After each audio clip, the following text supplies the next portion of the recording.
Le 17 avril, les prêtres français, nous étions réunis à l'évêché, c'est-à-dire à la maison de l'évêque, qui maintenant est devenue la mairie de Phnom Penh. Parce que nous savions que les Khmers rouges allaient arriver d'un moment à l'autre. Alors le 17 avril au matin, des gens par milliers se sont réfugiés, des gens des faubourgs, des militaires se sont rentrés, afflués sur Phnom Penh et nous ont demandé même de les héberger. Et j'ai hébergé comme ça à peu près 2000 personnes dans la cathédrale, même des militaires qui voulaient venir. Alors je leur dis non, non, non, ici on ne rentre pas. Ils m'ont mis en joue, j'ai dit si, si, bon, vous pouvez rentrer. Et ensuite, alors, un calme parfait. Vers 7 heures du matin, le calme total. Une voiture est arrivée, une 404 blanche est arrivée devant l'ambassade de France.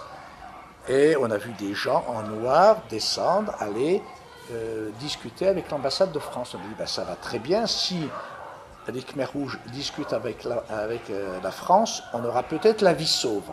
Ensuite, les gens en noir sont remontés dans leur voiture, ils sont remontés le boulevard Monivong jusqu'à hauteur de Calmette, et là, ils se sont fait tirer dessus par des tanks qui étaient tout près de chez moi. Alors, un homme est descendu, tout en noir, il est descendu et il a marché tout seul au devant des tanks, un peu comme à Tiananmen, et il a fait désarmer les tanks qui étaient donc devant la cathédrale à cette époque. Et à partir de ce moment-là, eh bien, ça a été la joie complète. Les réfugiés ont vu ces gens qui arrivaient en noir. Certains avaient la croix scout. Vraiment, c'était étonnant. Je ne comprenais rien du tout. Ils avaient la croix scout et ils entraient en ville, à Phnom Penh. Donc, à partir de 8 heures, disons jusqu'à 10 heures, la joie complète. Enfin, la guerre était terminée, on pouvait rentrer chez nous. Et contrairement à ce que disent la plupart des journalistes, on applaudissait l'armée de Lenol qui se rendait. Dans le même temps, j'ai vu des petits hommes en vert par groupe de 3, de 6, de 9. Il y en avait toujours un qui avait un écriteau sur le côté. Et je me souviens d'avoir dit à un de mes amis, avec cela, on ne va pas rigoler. Et effectivement, à 10 heures, il y a comme une chape de plomb qui est tombée sur la ville, et on a vu ces petits hommes en vert, avec la casquette Mao sur la tête, commencer à contrôler toute la circulation. On contrôlait la circulation, on mettait les armes au milieu de la route, les militaires se déshabillaient, mettaient les habits au milieu de la route, et puis ensuite ils partaient pratiquement nus. Et donc, moi j'ai même voulu aller chercher mes affaires dans la maison où j'habitais, au centre de Phnom Penh. Je n'ai pas pu. Les Khmers rouges m'ont tellement fait peur que je n'ai pas pu y aller. Et à partir de... Alors là, on a entendu à la radio plusieurs appels, notamment l'appel de Mei Siqian, chef de l'armée, qui disait on a perdu la guerre, rendez-vous, la guerre est finie, on est en train de négocier avec les Khmers rouges. Un appel du vénérable U Thant, qui était le vénérable chef de patriarche suprême des Bons, qui a demandé également de se réconcilier. Et à la fin de son discours, je crois que c'est la fin de son discours, quelqu'un a pris le micro et a dit « Nous sommes ici, non pas pour négocier, mais nous avons gagné avec les armes. » On a senti qu'il y avait un nouveau pouvoir, c'était les Khmers rouges. Alors à partir de 11 heures, on a vu un spectacle absolument invraisemblable. Les blessés, les malades quittaient la ville, les gens bien portants poussaient les malades encore sur leur lit avec des sérums en perfusion de 11 heures jusqu'à midi. Et puis ensuite, l'après-midi, eh bien, on a vu toute la population de Phnom Penh partir, qui était au nord partait vers le nord, d'autres vers le sud, vers l'est, vers l'ouest. Et à 3 heures d'après-midi, par exemple, j'ai vu tous mes amis qui sont passés devant chez moi, venir me dire au revoir, tous ceux avec qui je travaillais. C'est un moment d'intense émotion. Et on peut dire que le soir, la ville était pratiquement vide.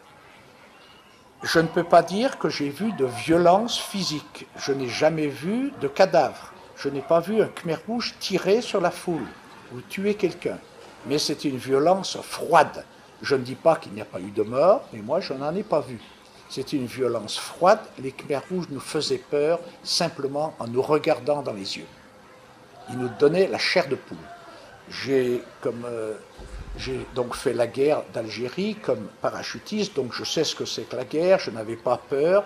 J'ai vécu 5 ans de guerre ici au Cambodge, une guerre terrible, de 70 à 75, mais les Khmers rouges, simplement, en me regardant, me faisaient froid dans le dos et me faisaient peur.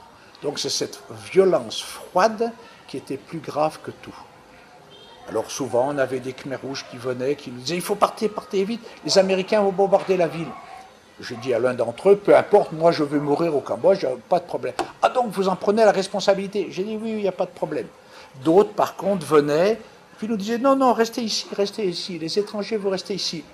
D'autres nous demandaient des bics. Certains sont venus me demander ma moto. Ben, je leur ai donné la moto, on donnait tout ce qu'on avait, on savait que plus rien n'avait d'existence. Et puis alors, à partir de 6 heures, calme complet.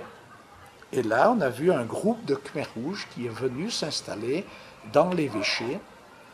Et au début, ils nous regardaient avec un drôle d'air. Nous étions des affreux occidentaux, peut-être de la CIA américaine ou je ne sais pas. Et puis progressivement, voyant que nous parlions cambodgien, eh bien, ils se sont dégelés et on a passé toute la nuit à plaisanter avec eux, à leur apprendre à conduire les voitures. Les Khmers rouges, c'était des gens de Srasrang, c'est-à-dire de près d'Angkor, et qui étaient très très gentils. Il ne faut pas croire que tous les Khmers rouges étaient le couteau entre les dents. On a vu différents groupes. D'ailleurs, j'étais très étonné ce jour-là. Des gens avec la casquette Mao, comme ceux qui sont venus le matin, casquette Mao tout en vert, qui nous faisaient peur à nous regardant. Après, il y avait des gens qui étaient en noir, qui n'avaient pas de casquette. D'autres qui venaient après, qui nous disaient de rester, d'autres qui nous disaient de partir. On avait l'impression d'une désorganisation totale. Et c'est seulement après coup qu'on a su qu'il y avait 6 armées Khmer rouges qui s'étaient réunies pour prendre Phnom Penh. Donc on a passé toute la nuit à discuter, à blaguer avec ces Khmer rouges. C'était assez cocasse, ubuesque. Et puis le 18 avril au matin, ils nous ont demandé d'aller à la gare. Alors la gare était à 100 mètres. Et ils ne savaient pas où c'était, alors j'ai dit, bah, d'accord, je vous mets dans ma voiture. On était 2, on a pris 2 voitures, et on a emmené les Khmers rouges à la gare. Mais au lieu de les emmener à la gare, on a fait le tour de la ville. Alors je faisais le guide, je dis, ici c'est la maison de Alon Boret, l'ancien Premier ministre. On est arrivé au monument de l'indépendance, ils regardaient avec des gros yeux. On est passé devant le palais royal, ils n'avaient jamais vu quelque chose d'aussi beau. Et là on s'est fait tirer dessus par un groupe de l'armée de l'Honneur qui résistait encore. Et puis ensuite on est rentré, je les ai amenés à la gare, et là ils ont pris un savon sérieux par leur chef.